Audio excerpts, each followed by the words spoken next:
Hey everybody, this is Laura with Jot and Tittle Vintage Typewriters, and today we are going to take a look at an Underwood Ace. This is a 1955, a two-tone, and it's got a kind of a taupe and a mauve two-tone look to it. It's actually very, very pretty. And this is the first time I've used an Underwood Ace. This is an idea of what the font looks like. It looks like Rob needs to either adjust the keys a little bit because you can see some fading at the bottom, or the keys are worn on this. But this is a 10 CPI on this particular one. But we're going to go ahead and do some typing on it just so that you can see. Well, I'll do a little bit of typing on it, but I'm going to go through and do a tutorial in case you have one and you want to see how to operate this particular typewriter. So on the back here, you've got your margins and you just press and then drag. Okay. And when I do these tutorials, these are for those of you who, you know, you've come across this typewriter. Maybe you found it in your garage or shed, or somebody gave it to you, or you found one at a sale and you just don't know how to use it. So this is, I'm going to assume that you are a total beginner on this. This is called your carriage. You have your platen here. This ruler is called the platen. This is your kind of your typing bar. This is margins are in the very back. I'm not going to lift it because it'll hit my camera, but you'll see these little metal knobs or tabs there, and you just press down and move to adjust your margins. Okay, this is your kind of your paper guide, so that when you load your paper, you kind of load it where you want it. And so that way, if you have multiple pages, your margins and your guide, your paper is going to be in the same place. So I am going to move my margin over just a little bit more. Okay, so there. And your carriage is going to move only as far as your margins are set. So here's my margins. And to move your carriage is this silver lever right on either side. And it doesn't matter which one you press. That moves your carriage. The carriage will always pull to the left because that's where the drawband automatically pulls that carriage to the left. Here's your return handle, and that brings you to the beginning of your line, but also advances a line as well. So you have your line, right now it's single space, and there should be a line selector here. I wonder if that's it.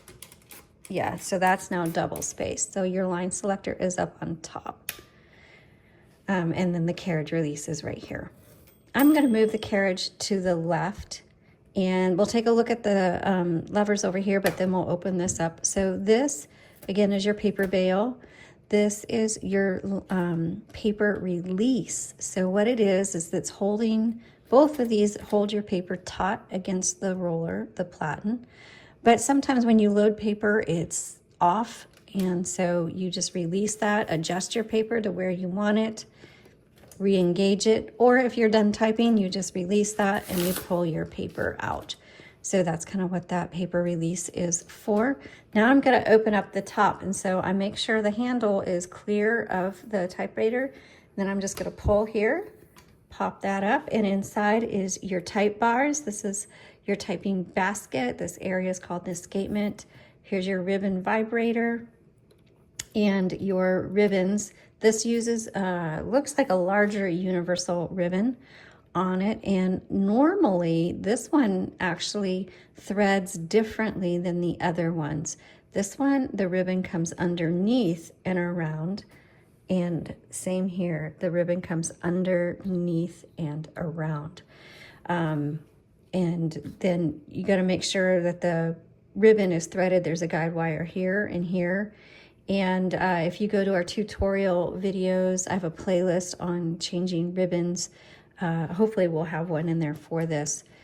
And you just, here, I'll hold it up so you can kind of see how that's been threaded through. And if you need to pause or screenshot it to kind of get an idea, and hopefully that will help you. Sometimes Rob doesn't like to do ribbon videos after he's already cleaned the typewriter, so I don't know if we'll have one or not.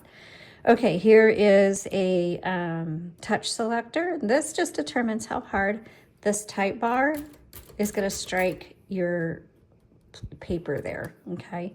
And I don't notice a difference, but you can kind of experiment with it to see if you notice any difference.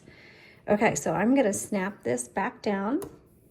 Okay, I haven't had one of these before, so I realized I didn't know where the ribbon reversal was. So I've closed this top, and the ribbon reversal is actually right here on the side.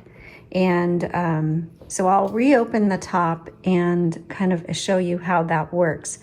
This lever will move back and forth, plus you can turn it. So let's open this back up. And right now you can see it's turning this way. And then if I slide the lever, now it'll turn, oops, now it's turning this way, okay? And so if you get like, so if you get slack in your ribbon, you just have to turn this on the side and it'll pull in the slack as well. So when you get to the end of your spool, it's not the end of the ink in your ribbon. You just reverse it back and forth multiple times. And sometimes typewriters will auto reverse, sometimes they won't, but it's always good to know how to manually reverse your ribbon. Okay, so down here we have our keys, and let me load up some paper again.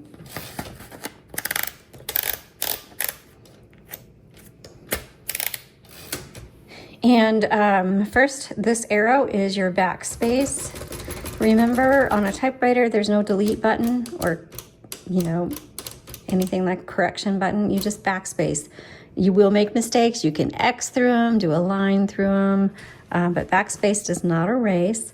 You have a tab button here, and right now I've got one set there. So this is CL is clear. I'm going to clear that. And that's probably because I'm at the end of my margin. So let me move my margins. Okay, so there's probably a tab there, so I'm going to clear that as well. And then to set, go and just say, okay, I want my tab right there, and you just press this button. And you have your tab set. So that is how you operate your tabs. Then you have a margin release. So you have, oops, we're gonna have to move this all the way in.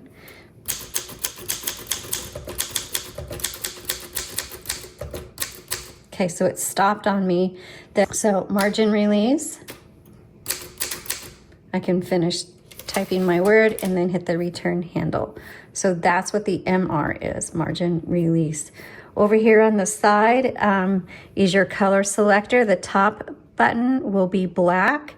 The middle is white, which is a stencil setting, and I'll explain that here in a second. And the bottom is red. So when we say stencil setting, if you try typing with the stencil setting, nothing's going to happen.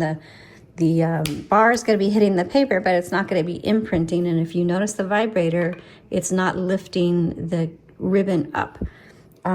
So this is more for, you know, if you were using correction tape or something like that, you're probably not ever going to use that. So if your typewriter's not typing, you're typing and it's not imprinting or something's not working right, check two things before you panic. Make sure that your color selector is firmly on black or red, and the other is reverse the direction of your ribbon. And 9 times out of 10, doing those two things will correct whatever issues you're having.